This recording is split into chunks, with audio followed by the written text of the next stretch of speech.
Actually, when I was very young, my father practiced karate. So I wanted to practice karate. So I began karate at 7 years old. So when I was growing up, I watched Kurosawa movies and then I saw a Takakura-ken-san movie. So I had an interest in swords, but I joined the British Museum in 1993 as a security guard, and I saw swords up close for the first time.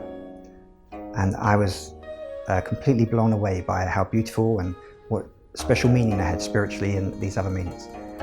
But somebody said to me at the time, "Oh, there's a Japanese sword specialist works here." And I was like, "That's a job?" And I decided that that was what I wanted to do from there on.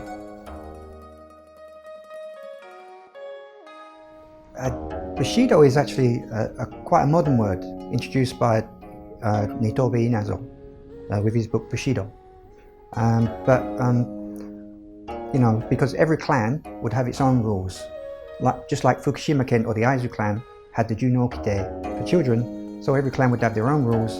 And then if you was in Edo at the imperial court in Kyoto, then there was a universal set of rules for everyone.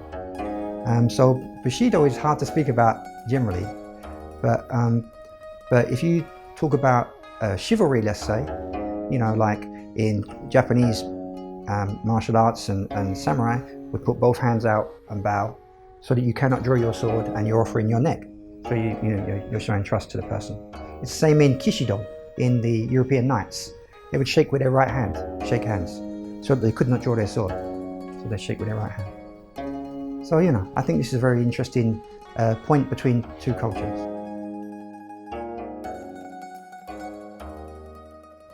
Gion shoujo no kane no koi. Shougyo mujo no hibiki ari. My favorite Japanese comes from the book Heike Monogatari, or The Tale of the Heike.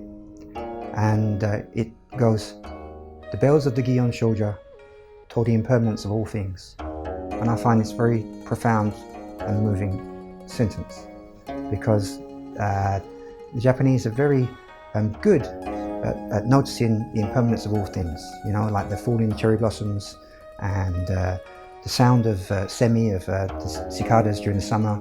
So I think it's a very important sentence that kind of sums up Japan in a way.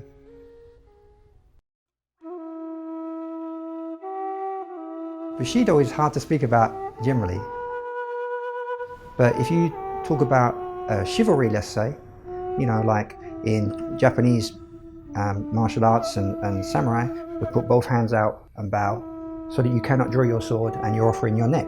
So you're showing trust to the person. It's the same in Kishido, in the European knights. They would shake with their right hand, shake hands.